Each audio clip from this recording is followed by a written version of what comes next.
Hello and welcome to yet another video on the channel. Today is the second week of the mini cut series before Japan, and it is day 6. It's going to be my second leg day of the bi-weekly schedule I have, and thankfully my legs are kind of jammed from my long run on Saturday, which was 15K. So it came at the right time, right place. I'm not gonna be doing the heavy powerlifting style I did last week. It's mainly gonna be more actually like recovery based and target specific, like muscles that help me a lot while running. It's also to like kind of deload my central nervous system with from squatting and deadlifting because I don't want to be on a deficit running like 35 plus kilometers a week plus doing heavy squatting and deadlift every single week. So it's going to be mainly like for example close stance squatting for quad focus. It's going to be some single leg RDL with a dumbbell, some single leg Bulgarian split squats, some step downs, and probably some for the shins. What are they called? Like tibia raises, tibialis raises, or something like that. I don't remember. I'll put it on text if I have anything wrong. It's going to be like a faster workout and a lighter workout, but it's very important if you have any other endurance sports or anything that you want to incorporate while lifting. If you're just basically just lifting and not doing anything else, you should just don't normally do your leg days. But these have helped me a lot, and they also help me retain my muscle mass. I'm not actually like building muscle mass with these, not as much as like going heavy and shit, but they do help me a lot, especially my shins, my calves, and my hips. So I'm gonna get you through the workout. Nothing too crazy today, and I'll also do some steps. I have around 4K steps done, so I'm gonna do like around now another like 6K, just chilling, watching some anime on the treadmill, and let's get straight to the workout. Okay, I just realized my microphone was not on before, so sorry for any like echoey sound. I think it's pretty okay, but it might have a little bit more echo than the mic because I'm in a kind of empty like uninsulated space because it's a garage. So apologies for that. So like I said, first exercise I'm going to be doing, I have a 35-pound plate just to have my heels a little bit elevated. I do high bar on these because low bar is just, you can't really quad focus with low bar. It's just kind of awkward. What I do for these is, first of all, I need to like set up correctly to know where to put the plate. And to be honest with these, they're kind of like Platt squats. That's what I used to always call them. It's just like how Tom Platz used to do squats, like very close stance and super on the quads. And they actually like help me a lot to retain muscle mass on my quads since my quads are already overdeveloped, but I don't have to do like a lot of work to maintain them. So it's pretty straightforward, close stance, heels elevated. You want the midsole and your toes to be on the ground and your heels to be on the plate or like anything elevated. It would be best if I had that platform that has like that is slanted, but I don't have that. I need to invest in one of those, but the plate will do for now. And I just basically put my knees over my toes because like that's how I get depth. And I go like ass the grass. I don't go like super heavy on these. I go to like 225 pounds maybe a little bit more, but around 225 is what I do for these. And these like help me so much with my knees. Like they actually help tremendously when I put load into that excessive like range of motion. They help a lot with blood flow. And like from recent studies and shit, from what I've seen, it's like a very recent like meta-analysis that said that the only actual way to help fix naturally your cartilage and like everything in your knees, because that really doesn't get correct blood flow like muscles, the only way is through movement. And one of those movements is squatting. The other movement is like incline walking, like walking in general, not running.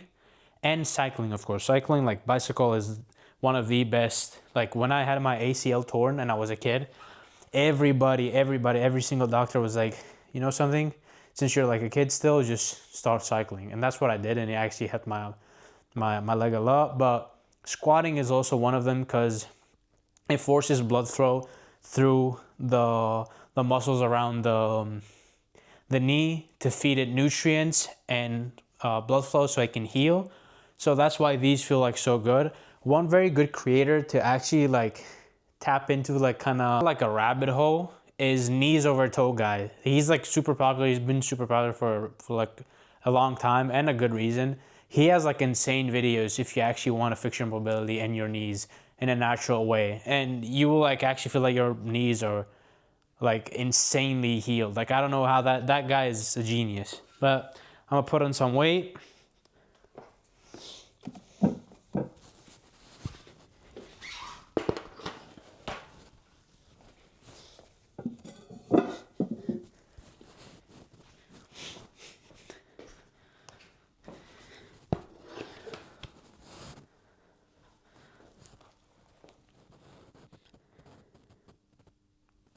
Something else that's really funny, I posted like a reel on Instagram where I was basically kind of ranting. Wait, let me find it. So I posted a reel, right, that basically said that kind of like how the double standards of wearing a tank top in public when you have a little bit more muscle mass than a normal human being, you get judged that you're showing off, even though if that's not the case. And somebody said, what muscle, dog? You are at like 20+% body fat, zero collarbones or Adam's apple or defined traps visible. People hate on you because you are a skinny fat twink. And with that, first of all, I know myself, I know that is not true. And second of all, this is when I was saying about, like I talk about that on my Instagram, my TikTok a lot. Do not let people's opinions get to your head and define you or take away your hard work, right? Because if I actually cared about this, first of all, I would have instantly started try to defend myself or try to say like fight back or say something bad about him, even though I do not care. But the thing is, people on the internet will try to hate on you for literally no reason. Like they had a bad day, they open reels and the first video they see, they instantly start like doing negative shit just to get that negative energy out of them. And that is something that you need to understand. You have to have thick skin because these people just feed off negativity. They just feed off just shitting on people to feel better themselves. I could say something about his receding hairline, but I don't really care about that because he needs to take a trip to Turkey and I don't.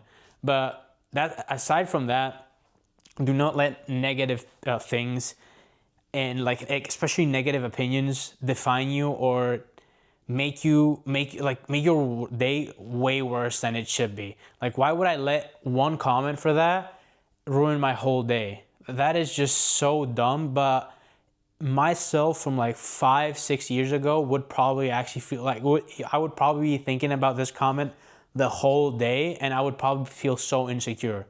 But that's the thing with the posting and knowing yourself. Just know your self-worth and know that you yourself know what you're capable of and what you're worth, not some random internet fucking dude with a private profile. So just don't feed into that negativity. That's what they want.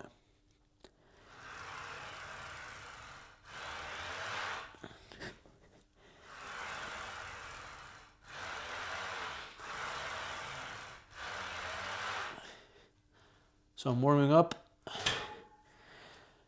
After this, I'm gonna put 175. Okay, time to slowly put on my sleeves because right now it's kind of cold and I feel that my knees are not really like warmed up correctly. So I'm just gonna slap these bad boys earlier than normal because after this, it's like 175 on, I would probably throw on 225 for my next set to start my working sets. and I would throw my sleeves and my belt and everything on that set. But I want to start with my sleeves because, I don't know, the warm-ups don't feel like that good. I mean, it's also that my knees are kind of messed up from the running.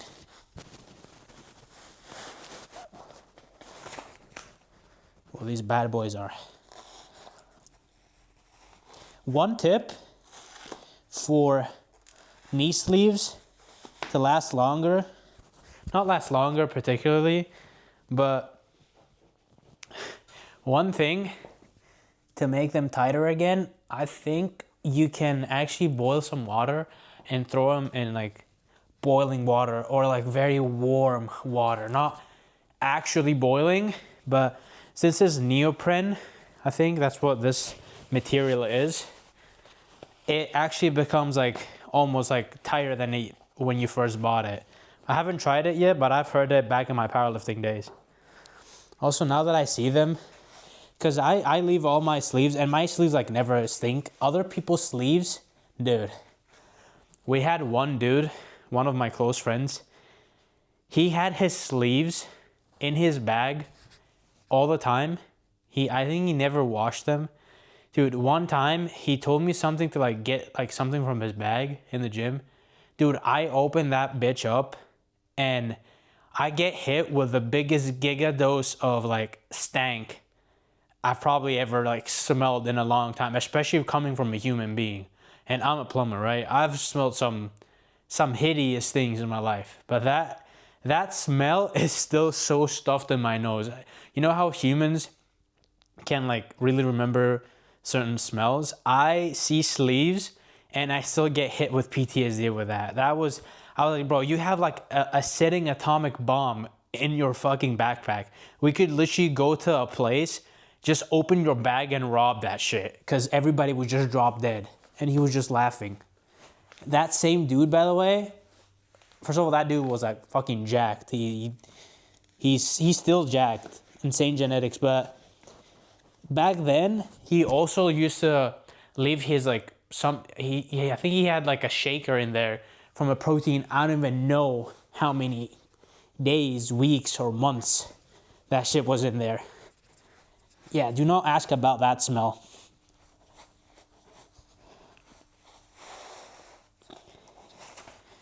God damn, my right calf is way bigger than my left one. I remember when I first bought knee sleeves and I didn't really know how to put them on. I tried one thing. Never ever try to put knee sleeves on bare shaved legs. It is the worst thing. They do not go up whatsoever. And the worst thing is that you will get burnt fingertips here. I used to get like from the friction of trying to pull and pull and pull, I would always get like burnt friction from my fingers. It's the worst thing ever and it's so annoying. The best hack is either wear a pair of deadlift socks, like any like high socks. You can also put your straps, your wrist straps from like for deadlifting. You can just put one on one side and just pull them up. I don't really recommend it because like it's kind of scratchy. Deadlift socks are the easiest one. You can also put like some baby talc or whatever that powder is, that baby powder that makes it slippery. Or you can wear a pair of leggings, for example. That's also really good for leg days. It's probably like the easiest one. But bare skin, even if it's shaved, even if it's not shaved, like right now with the length of my hairs, if I try to pull a sleeve, I'm probably gonna actually like take half my hairs out just from pulling up. It is not a nice experience, especially if they're like a tighter size.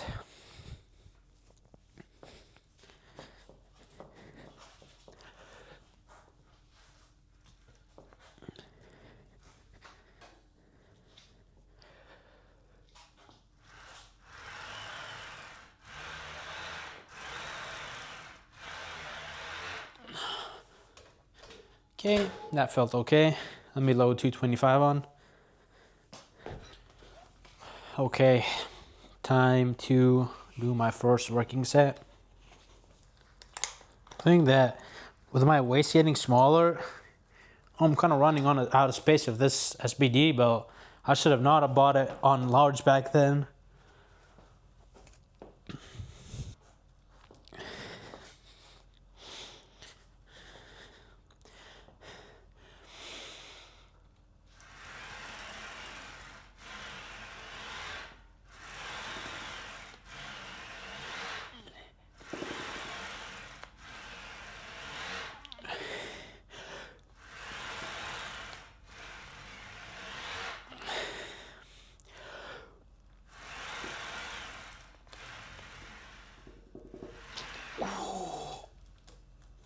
These always get me.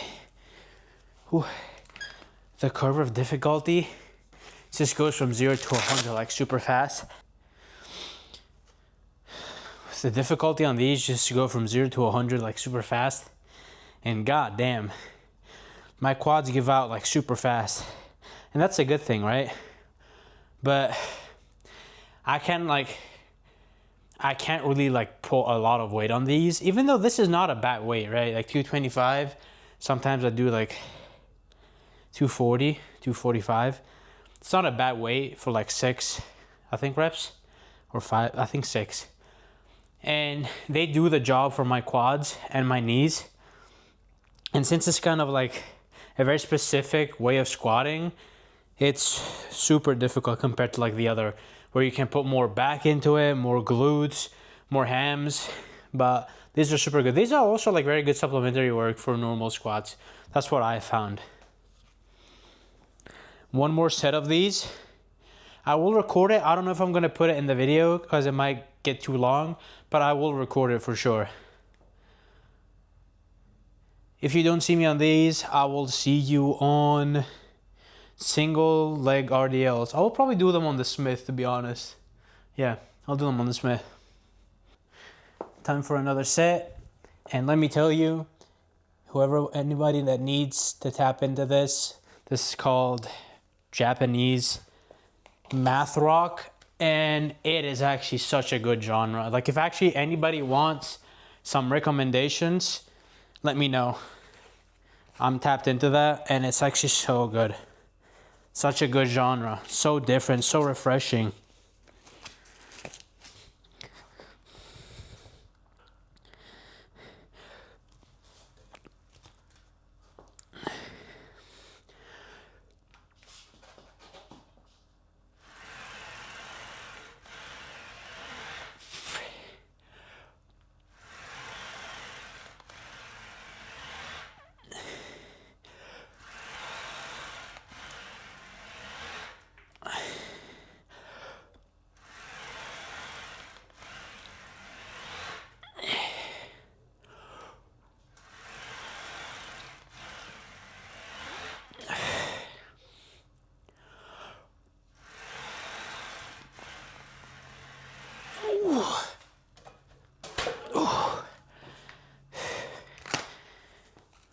Ooh.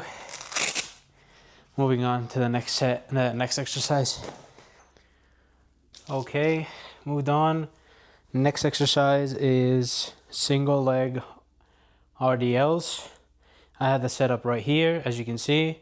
Bar is to the lowest point it can go on my Smith. I have two 35-pound plates so I can have a little bit of elevation so it doesn't have a dead stop.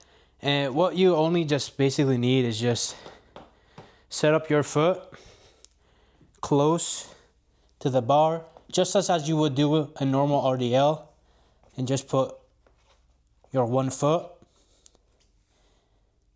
and all you do is find your balance correctly and just do an RDL but with like a single leg, exactly the same way. Make sure to let your left or your like opposite foot for balance. Make sure to stretch that ham.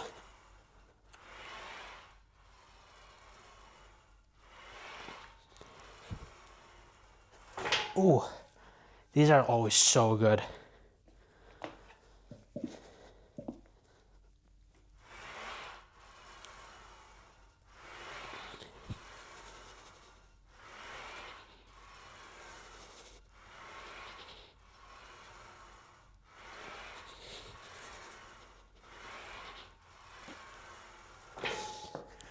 So good. You don't need to overload these by any means. You can also take the dumbbell, of course, and just do them like this.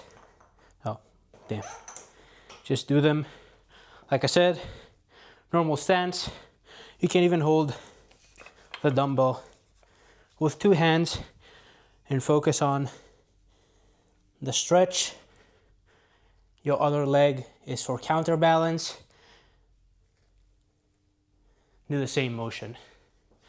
Only thing to notice is just be sure about your balance. You don't want to be moving your knee a lot or tip over and hit your face, because especially in the gym, you can hurt your head like pretty badly. So please be careful with that.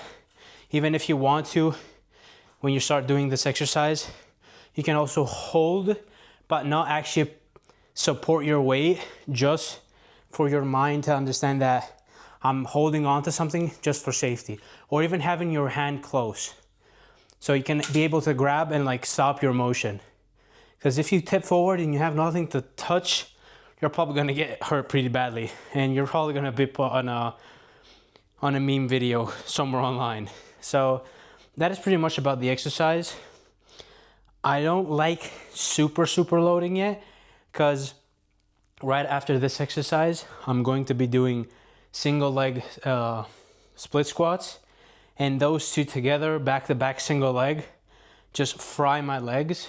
So I will keep it around like 135, maybe a little bit more, probably put it like 25 pounds more, but that's just as heavy as I go, because you eliminate a lot of, it's not like a normal RDL where you can cheat a bit with your lower back, you can cheat with this and that. This is just specifically your whole posterior chain on your right side, on like individual side, from erectors, glutes especially, and of course the highlight, hamstrings. So I'm gonna be doing my sets. I'm gonna record this set, and I'll open the camera when I'm about to do Bulgarian split squats. See you there.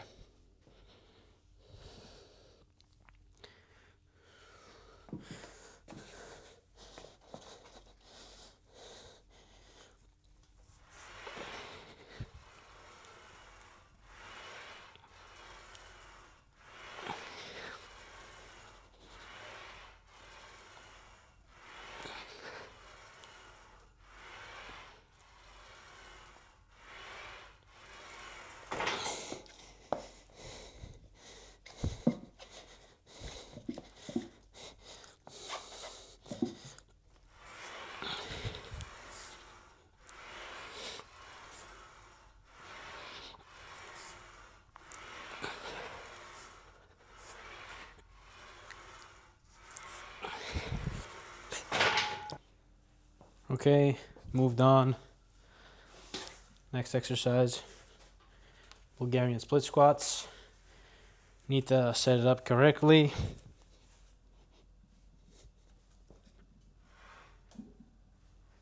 This is good enough. Maybe a little bit more back. My foot a little bit forward.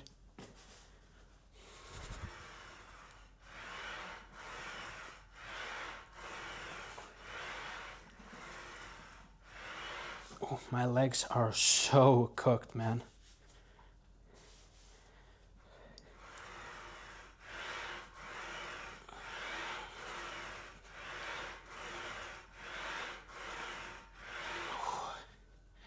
You're definitely cooked as fuck.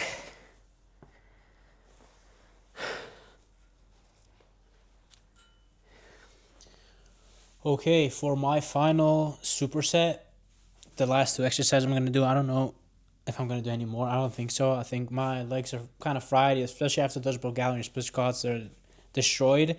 What I like to do is step downs with calf raises, basically. So I take a dumbbell, and this is like a very heavy dumbbell right now, but step downs, let me fix the camera a bit. Step downs are basically, you have to start with like no weight, right? You take like an elevated surface, you have 1 foot on, and you want to make your knee, bend your knee until your other foot lands straight down. And both feet have to be flat on each surface. You can't you can't be standing on your toes. So these are super good for your knee, your hips, and everything really, especially for running. These I do specifically for running. And the other are just like normal calf raises. I could do them like one foot by a time. But that's the 2 exercises that I'm gonna close the video. These are pretty boring. I don't know if people really want to see them, but I just want to incorporate them in the video. These alongside with tibialis like raises or holds, like where you sit on a wall and you raise your tibials. I think they're called tibias. Tibialis minor, I don't know what it is. But those are super good for your shins, because the thing is that your calf gets destroyed while running, but also your shins. And your shins have like pretty like strong muscles. So you need to also work on your shins. And these step downs have helped me so much with like knee recovery after running, because if the time on your feet is, no matter what you do, no matter how much muscle you have and everything, it gets to a point where your knees get really like fucked up. So these have helped me so much on recovery. Plus calf raises, you can never go wrong with calf raises. So I'm going to finish these 2 exercises. This is it for the video mostly. It's a shorter video. I know it's more of a boring video, but boring is also like showing you something that I do in my routine. And this is something that you need to incorporate in your running routine. Find what works best for you. And hope to see you stick around. Hope you're enjoying the series so far. Tomorrow is an upper day. So yeah, that's it. Thank you for tuning in once more for my yap session, and that's about it. Peace out.